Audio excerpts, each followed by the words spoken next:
movies from only 99 cents. But the... What strange force possessed? After...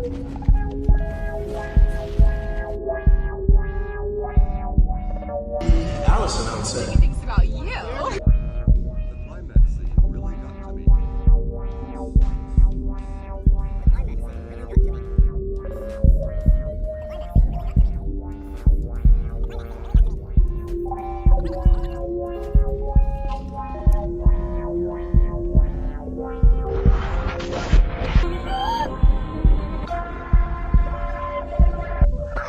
The pain to push her submissive past his Tired from playing as hard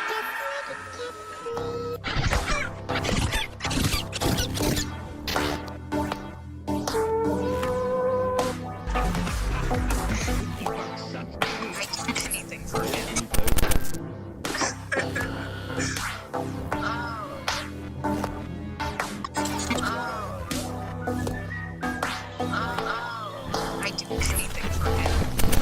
Control him. Control him. Control me.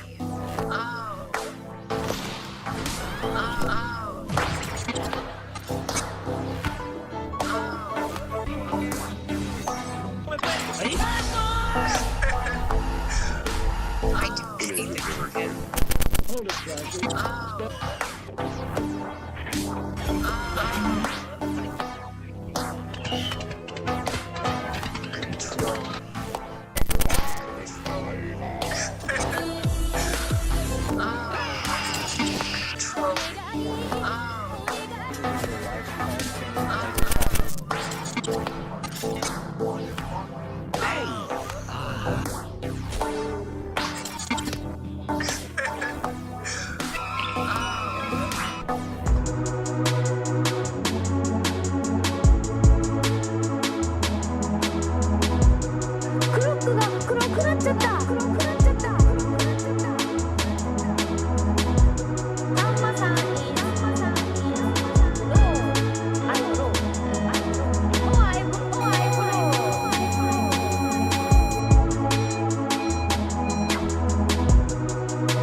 Well, hello out there in YouTube land. It's currently, what time? About 1:45 in the morning. Sunday. It was. Monday it is now, I suppose, if you're being overly specific. Just been a while since, well, been about just under a month since I did the last stream, so I'm not being very good at this, but just wanted to sort of come on and have a bit of a ramble about things. Not sure where to start or what particularly to start with, but figure out that there might be other people out there at this time sort of not having much in the way of anything to do, and tuning in, wanting to hear someone's voice. So I guess that voice is mine, unless you're much luckier, or even, you know, any bit luckier, because I mean, imagine this is the bottom of the old luck barrel.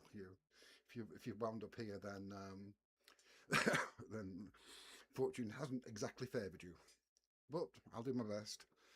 I think I'll go for about an hour, see if I can ramble for an hour, and see if I can say or do anything to be moderately engaging or entertaining. Anyway, one of the things that I wanted to sort of like have an old sort of navel gaze about tonight is like nostalgia, because when your age is at this stage, and it's sort of like a slow trek from the cradle to the tombstone, you know, you start to look back and you start to, you know, think about the past, and it's very, very easy to sort of think, oh God, everything was so much better in the past. Everything was like so much more authentic and, you know, fun and interesting, and, you know, it's easy to forget that if you were yourself at that moment in the past again, you pretty much thought everything was shit at the time. So whether this means that now is even shitter, or, you know, maybe you've got a case of the old rose-coloured glasses. But what really prompted me to think about it was just listening to how people in various online communities were talking about, like, the enshittification of the internet, which I suppose is a variation of like dead internet theory, that we've got this whole huge web of millions and millions of potential, millions, even billions of potential different voices to listen to and share ideas with, and all we get served is the same sort of like slop with very little in the way of distinguishing features. I mean, you can get different flavors. You can get like a right-wing flavor, or you can get left-wing flavor, or you can get progressive flavor, or you can get conservative flavor. But it's all pretty much you know, a generic format with the you know, search and replace keywords in it, and I was just, you know, it was striking me. I was looking at various you know, social networks of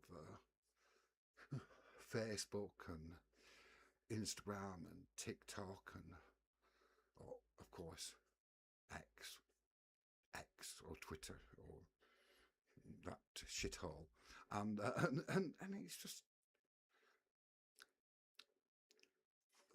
there isn't any communication. There's none. It's just it's just like engagement. You know, like who can get the most likes or replies to my pretty much pandering post that you know, it ticks the boxes for your desired audience. It outrages your, well, so your counter audience, because this is what, you know, people don't necessarily appreciate with engagement culture, is that you're not just, it's like preaching to the choir and denouncing the infidels, right? And so what you've got to do, what they do, what is done, is you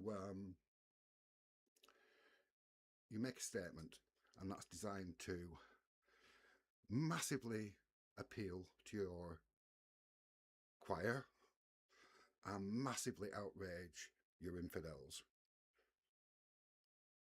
And it's all engagement. It's all engagement. Whether people are telling you they love you, or we really love you, or we hate you, and we really hate you, it's all the same. It's all the same. It doesn't matter what the ideas are, what the outcomes are, what, you know. It's just all about converting that emotion into raw numbers. And it's also like you neutralize the emotion. There's a function in most computer programming languages called ABS, absolute, which is where you take a number, like it could be minus 100 or it could be 100, and it just gives you 100. It's you know, it just measures the magnitude. It doesn't tell you whether it's a positive or minus number, and that's it for the engagement. It doesn't matter. doesn't matter if you've got 100 people hate you, think you're stupid, think you want, evil, or 100 people who think you're, the next Gandhi. You've got 100 people. You've got 100 people feeding you attention, and that feeds into the algorithms, and that feeds into the advertisers. So yeah, getting very despondent about that. And I suppose there's an element of self-indulgence. Sorry about that. Element of self-indulgence where you're actually wondering, why can't I get some attention for some of the things I put up? As you probably noticed, because I'm out here streaming when I could be doing other things, that egomania and narcissism is a slight motivator of my activities. Yes, I want to be attended to, but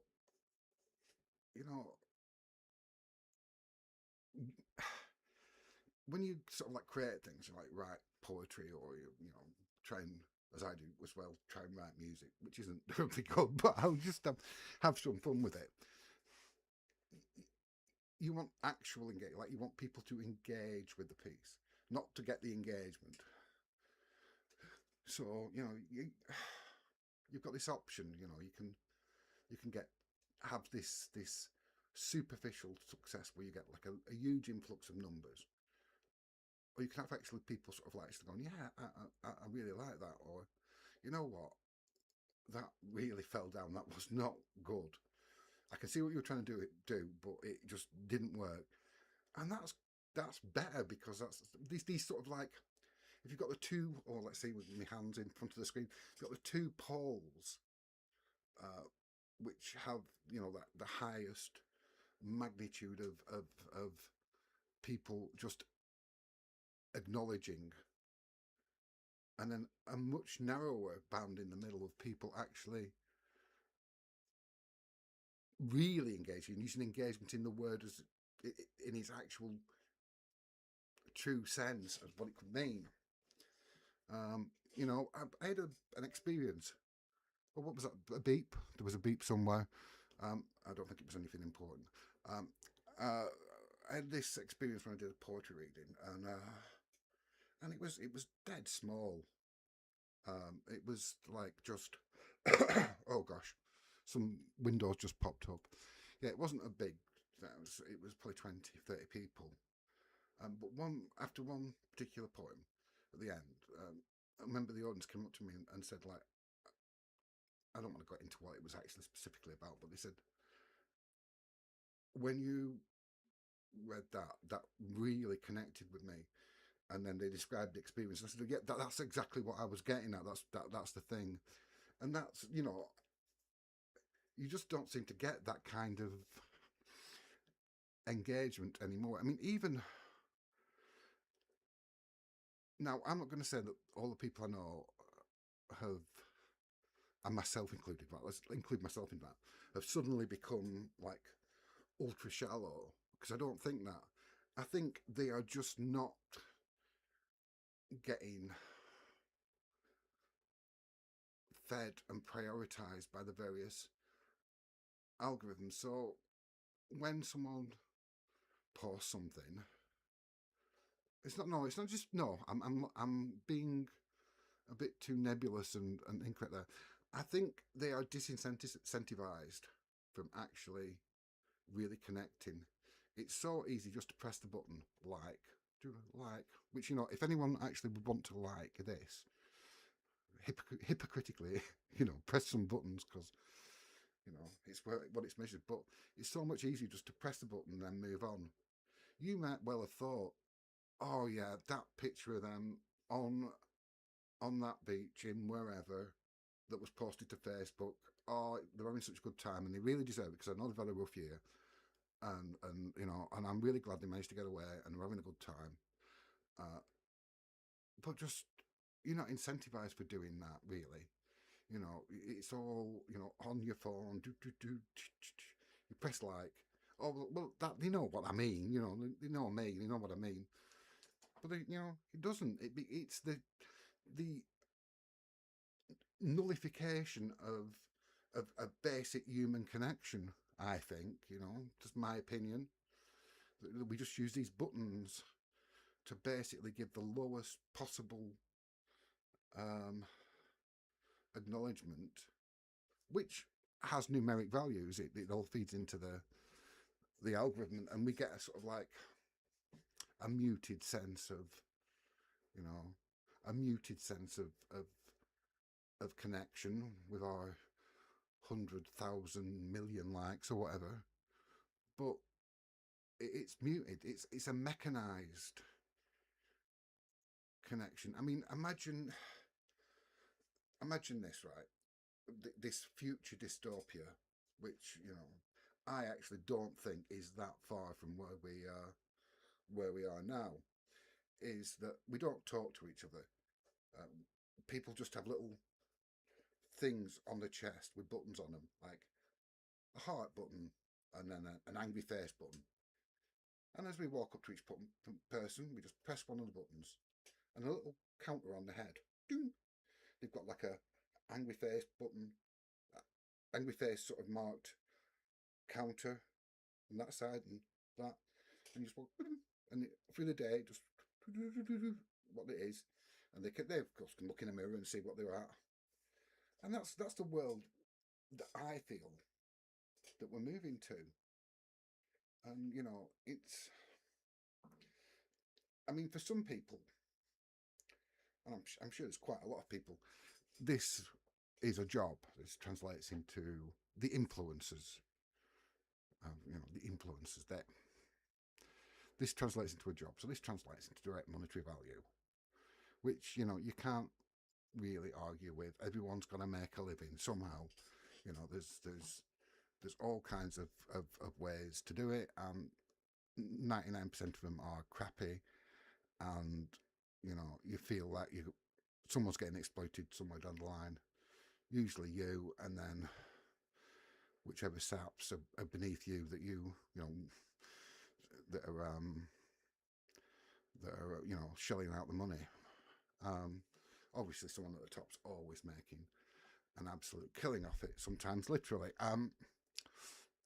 So yeah, you've got the influencer set where this actually does translate to money, but so many of the rest of us are doing this for now. You know, we're collecting these numbers rather than actually sort of sharing feelings. And for what? There's no big payday at the end of it. There's no you know, check coming in from whichever particular oligarch owns the platform you're using. And what we're left with, we're left sort of like kind of barren, empty, isolated, with nothing but numbers to keep us company. And of course, right. So this was the general sort of like the general what was the word? This was the mindset. This was like the general mindset that was had, well, sort of overcome me and placed me into a malaise, because I was thinking back to, you know, what it was like on ye olde internet, which, like, I know lots of other people have their own views of what ye olde internet it was, which is usually when they got involved with it. My ye olde internet was something that, you know, appeared round about when I was 18, 19, maybe a bit earlier. And, you know, it was text-based. There wasn't pictures. The idea that we could put in something like this up, however sort of amateurish and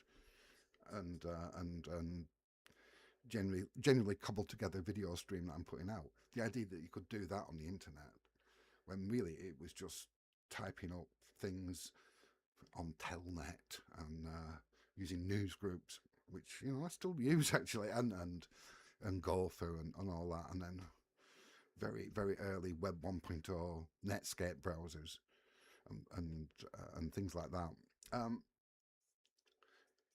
I was thinking, like, oh yeah, but we have better sort of engagement with people, better sort of like sense of the community.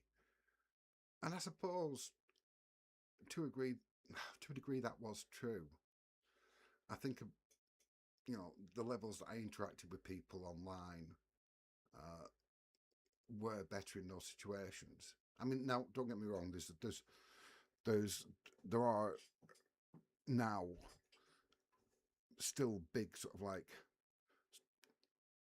chunks of the internet where people do engage with each other, and I'm using, you know, the word engage in the sense that it's the truest thing, like in smaller discords, forums, sometimes things like that.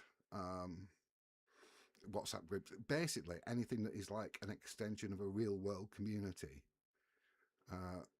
And usually, you know, the amount that the community engages is directly proportional to its size, because the bigger it is, the more it's just all about numbers and not about individual people connecting. So yes, I suppose there was a truth in that, but it was limited, and there wasn't that much, you know, there wasn't that much of value communication. Yeah, you got better feedback on things you put out, because people couldn't just like and that, and so people would actually either, you know, tell you stuff was great or they hated it, and it being the internet, once you open people up to actually communicate, they usually sort of either become you know, well, they polarize, so that, you know, either they love you and you're brilliant, or you really are, you know, they're going to spend a paragraph telling you about how you should, you know, find some thing that's not conducive to human life to put yourself into, and various things like that. So yeah, perhaps, but I was also aware that this is like nostalgia. It really wasn't the same thing. You know, the internet back then wasn't the same as it is now. It lacked the potential for doing so many things, and would I say, to go back to it, well, I couldn't do this back on the old internet. I mean, I could sit there and type a wedge on IOCs, which seems still to be going, and things like that, but not put out content, and not just that was enriched in this kind of, if you think this is enriched, I suppose, but enriched in this kind of way. But it was very easy to just you know, surrender to that illusion,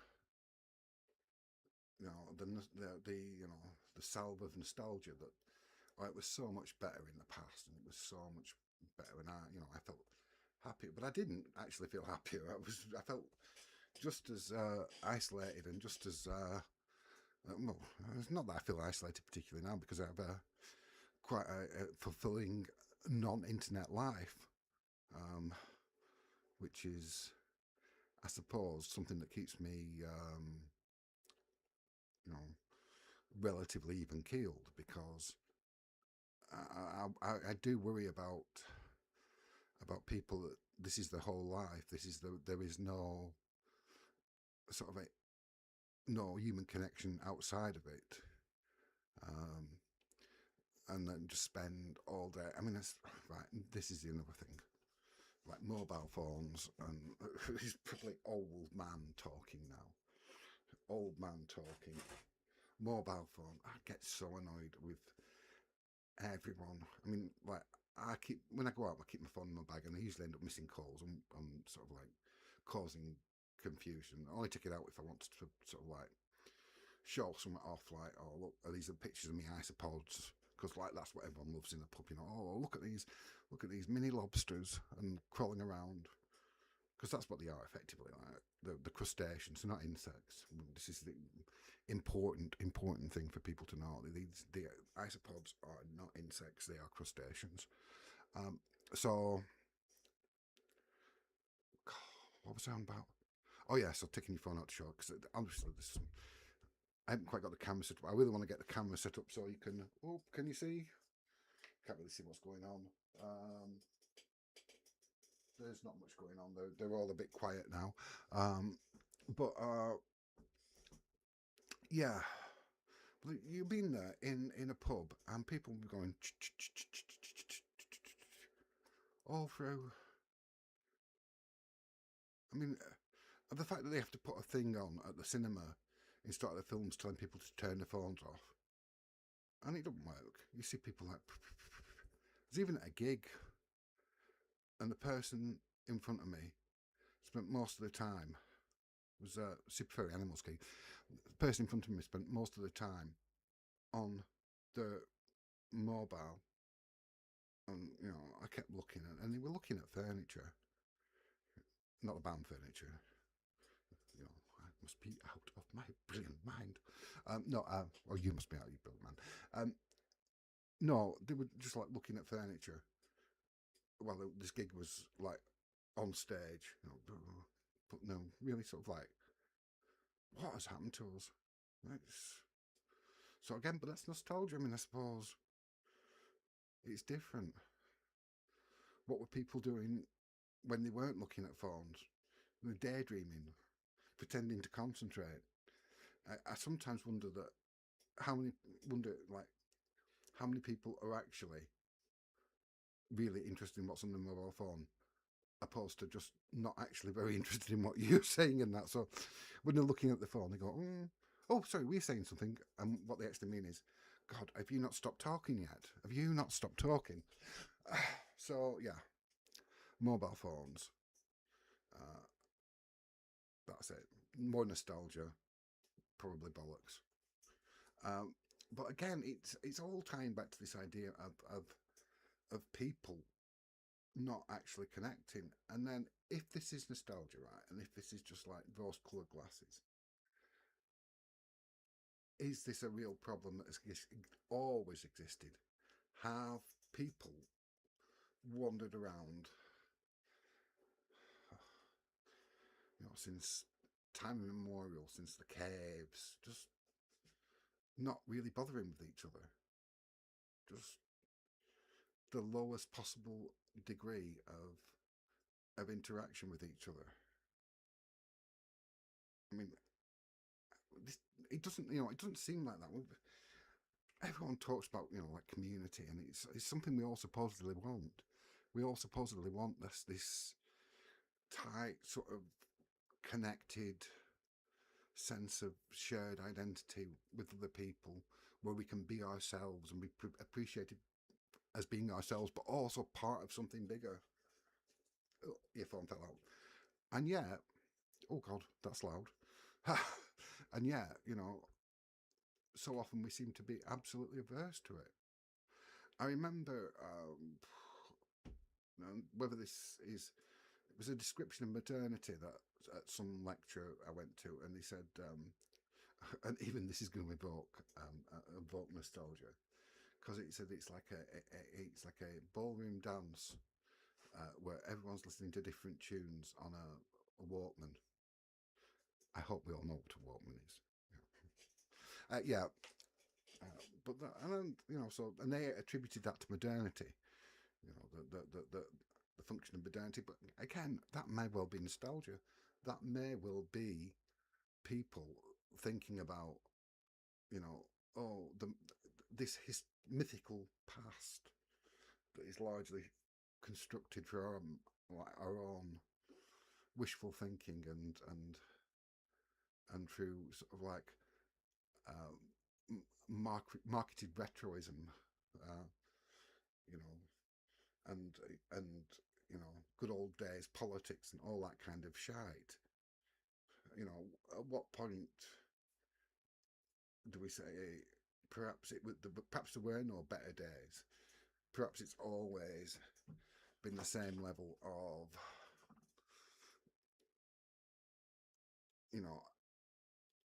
isolating, disenfranchising, crushing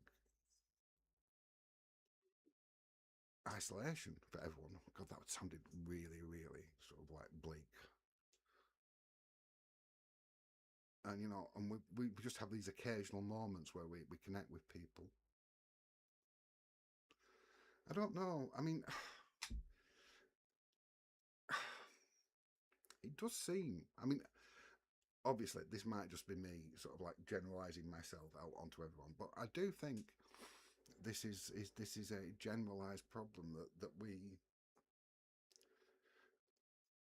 we are equal parts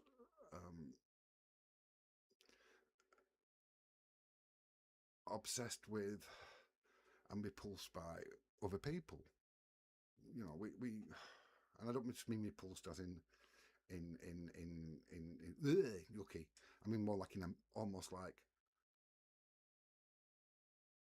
the magnetic sense, if you like. You know, we're torn in this balance. You know, we don't want to get involved with other people. In a lot of ways, pressing that heart button is probably. I mean, I can show I care without actually caring too much. You know, perhaps it's that. But oh God, do I want them to give me more than the heart? I really want them to give me more than the heart, but I can only kind of be bothered giving them a heart. Or this person's only worth a heart, but this person's worth like a different coloured heart. You know, one of the novelty coloured hearts that now you can get if you fiddle around with your phone and do all that. Sorry, that was really old. Well, I am really old. But you know, and that's another thing like that. The hierarchy of hearts. Holy crap.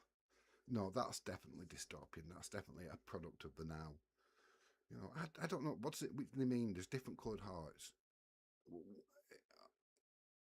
I mean, I don't know. Is there something like a red heart and a pink heart? And then I don't know what other colours. There's blue hearts and all these things.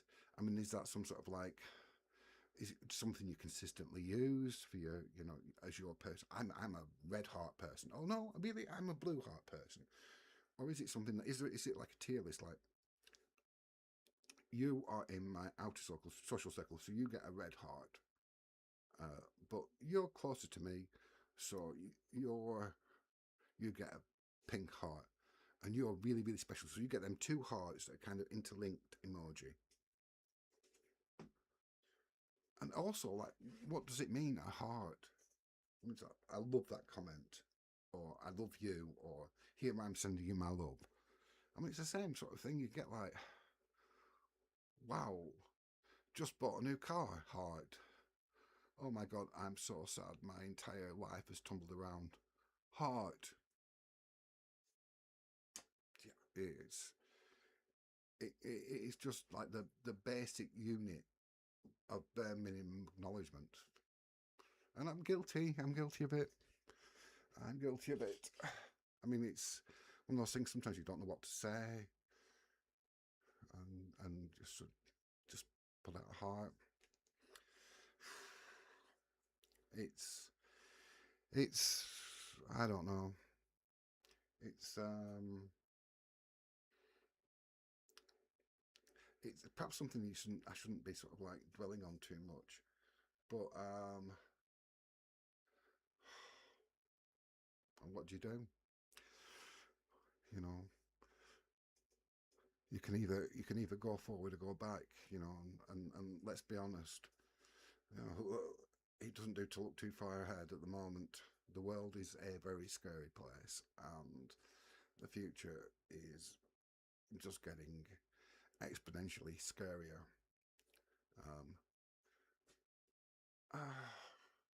This again, this is nostalgia. Maybe this is nostalgia because, you know, you like to think that in some point in the past there were these periods where people were like excited about what things to come and that, and now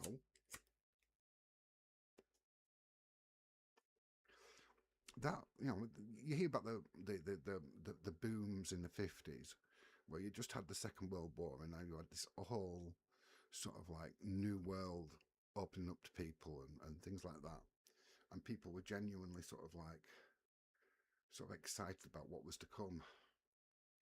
Now what to come just terrifies us. We've got the environment collapsing. We've got AI threatening just about everything that we use to identify ourselves as living, thinking beings. I mean, you know, I can write a poem. Yeah, well, so can that machine. I can draw pictures, so can that machine. Yeah, but that machine's just rehashing other people's ideas on a massive scale and then just refining it. Yeah, and what does your brain do? I mean, that's one of the scariest things about AI. All of us being forced to acknowledge that we might just indeed be large language models too.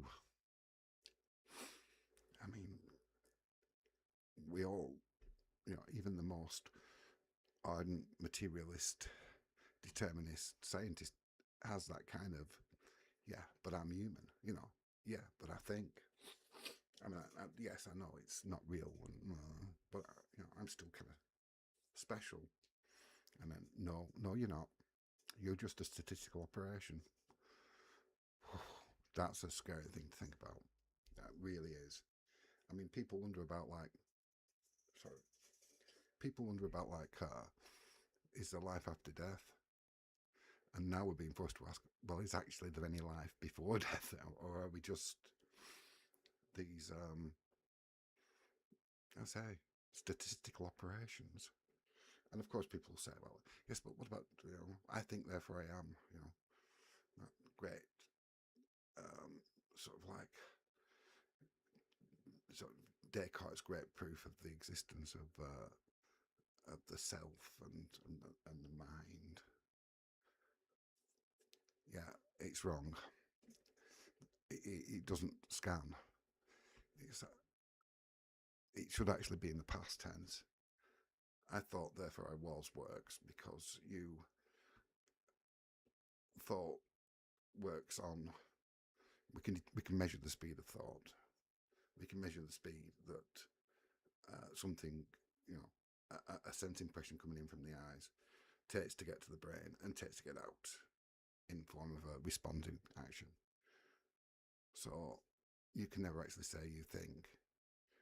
You can say that you were aware that you had a thought, which is, you would say, well, that's kind of the same thing. No, it's not immediate.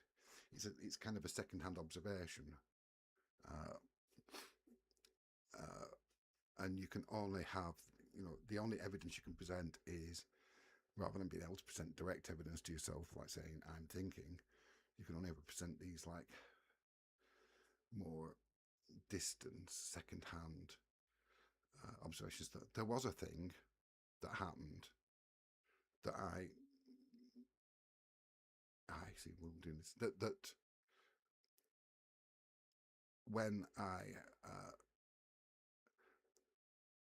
when it is examined in terms of later but also retrospective mental processes, seem to be a thought. Again, that's pretty bleak and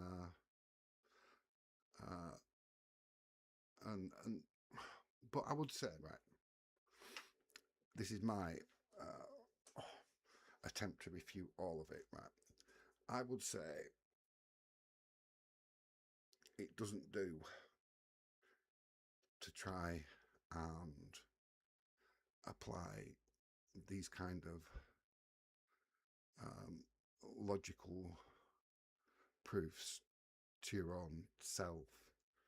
That might sound like I'm straying into woo-woo, spiritual, mystical territory. You know what? Yeah, I am. Because look back in, sort of like back to the cave times and all these markings and paintings and things like that.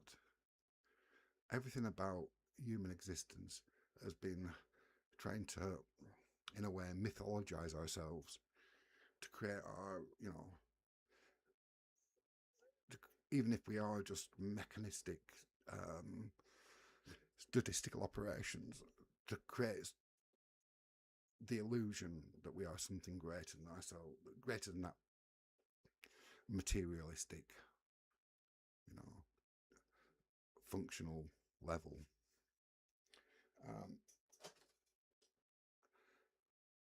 And, in a world that largely we cannot determine what are illusions and what are real, what is factual, what is misinterpretation, what is there actually even a real at the very bottom of it all? And I've just got a phone call. Just hold on. I shall just have to give me a break for a second. See, this is how useless I am at using mobile phones. I'll just have to just.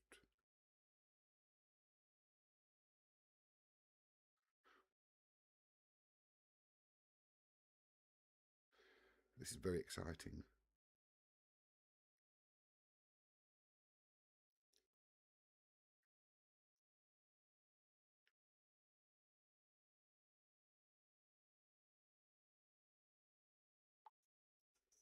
Right, yes.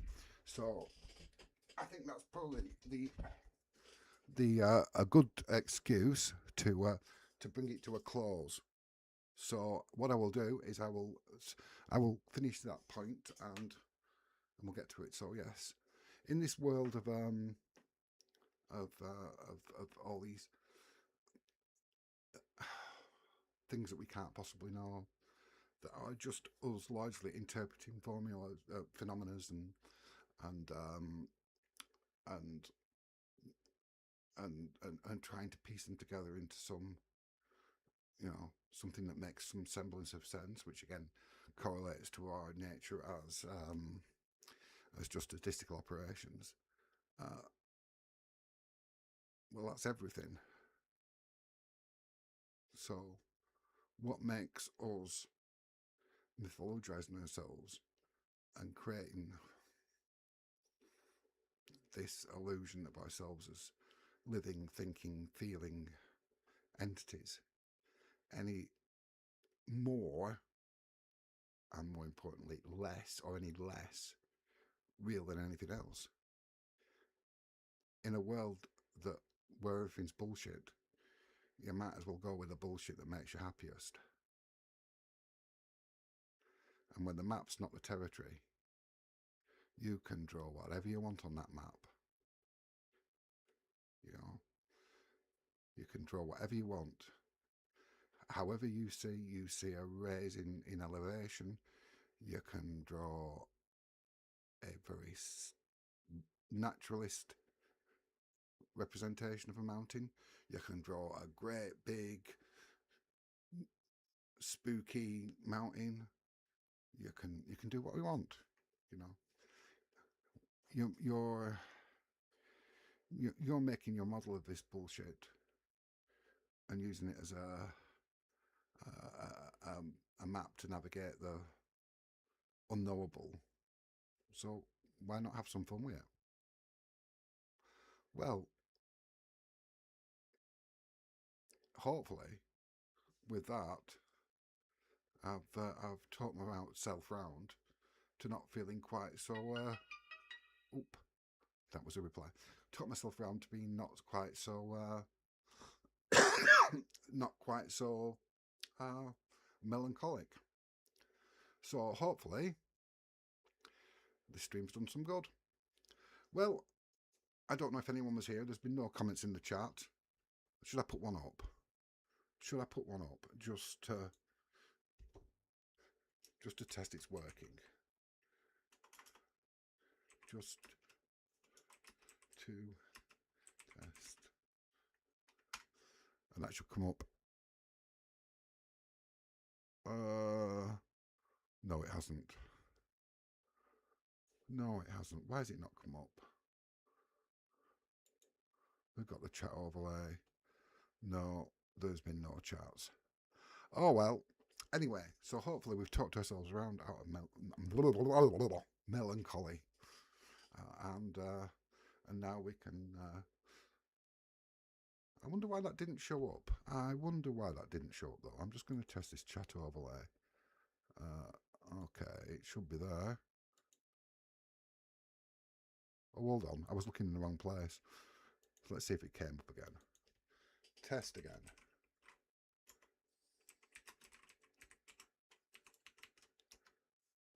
Has it come up? No. No, it's not. I've probably got the bot-rix things set up wrong. I'll have to test that for next time. But as I don't appear to have had any viewers while I was talking about all this stuff, it doesn't matter. And when I'm using the we in the royal sense there, because, as I say, I appear to be on my own, we have talked ourselves around a melancholy, and everything seems a lot nicer, ready to, nicer, what a lame word. Everything seems a lot more stable. No longer do we need the sanctuary of the past. Freed from nostalgia, we can enjoy the moment. Okay, take care and see you soon. I'd do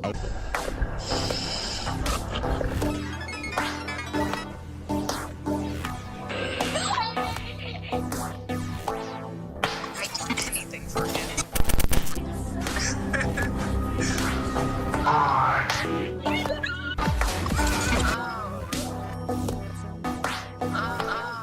I'd do anything Presented by for him. 976 Control me.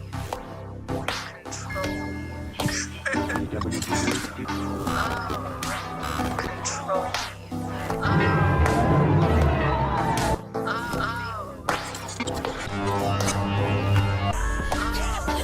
Link with life. I'd do anything for him.